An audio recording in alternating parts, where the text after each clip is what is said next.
मैंने दिल्ली हाईकोर्ट में एक पीआईएल फाइल किया था कि जिन पॉलिटिकल पार्टियों के नाम में जाति, धर्म, भाषा या क्षेत्र आता है, दलित, सवर्ण आता है, अगड़ा पिछड़ा आता है, उनका नाम बदला जाए और अगर उस पॉलिटिकल पार्टी के मुखिया अपनी पार्टी का नाम नहीं बदलते हैं तो इलेक्शन कमीशन उनकी मान्यता रद्द कर दे। आज की डेट में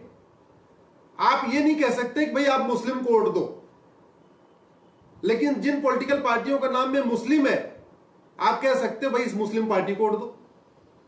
उदाहरण के लिए आप मुस्लिम शब्द उपयोग करके वोट नहीं मांग सकते, लेकिन इंडियन यूनियन मुस्लिम लीग को वोट की मांग कर सकते हैं, उसमें मुस्लिम है। ऐसे ही एमआईएम जो ओवैसी वाली है उसमें भी मुस्लिम शब्द है। तो ओवैसी साहब ये तो नहीं कह सकते कि मैं मुस्लिम हूं मुझे वोट दो, लेकिन ये कह सकते हैं एमआईएम को वोट दो, एमआईएम में मुस्लिम आ रहा है।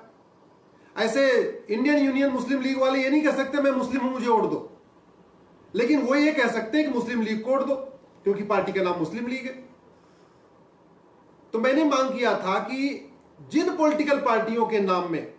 हिंदू, मुस्लिम, पारसी, ईसाई है उनका नाम बदला जाए, नहीं तो उनकी मान्यता रद्द किया जाए।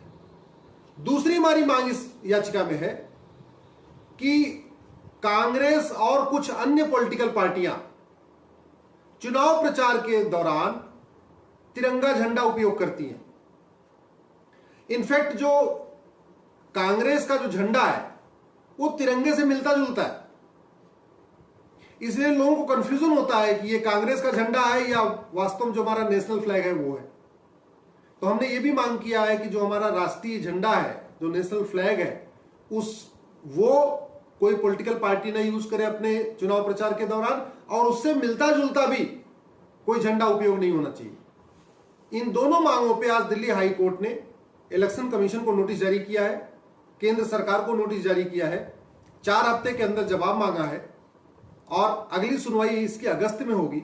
हमने यही कहा है कि जब हमारा संविधान कहता है जाति, धर्म, भाषा, क्षेत्र का भेदभाव नहीं किया जाएगा, रिप्रेजेंटेशन ऑफ पीपल एक्ट कहता है कि कोई भी पॉलिटिकल पार्टी जाति, धर्म, भाषा, क्षेत्र के आधार पर वोट नहीं मांगेगी, तो फिर पार्टी का नाम मुस्लिम लीग, एमआईएम या इस तरीके से और भी पार्टियां हैं, दलित सेना करके है, हिंदू सेना करके और भी पॉलिटिकल पार्टियां हैं जो कहीं न कहीं कोई हिंदू को यूज करती है, कोई मुस्लिम को यूज करती है, कोई दलित को यूज करती है, कोई जो है क्रिश्चियन शब्द को यूज करती है। तो इस पे बैन लगना चाहिए। मुझे पूरा भरोसा है कि जब इस पे 4 हफ्ते के बाद सुनवाई होगी, अगस्त में इस पे सुनवाई होगी, तब तक केंद्र सरकार का जवाब आ जाएगा, चुनाव आयोग का भी जवाब आ जाएगा। लेकिन दिल्ली हाईकोर्ट ने भी कहा कि बहुत सीरियस मैटर है, बहुत अच्छा इश्यू आपने इसको उठाया है, और जब वास्तव में जब already representation of people act में भी लिखा हुआ है, संविधान में भी लिखा हुआ है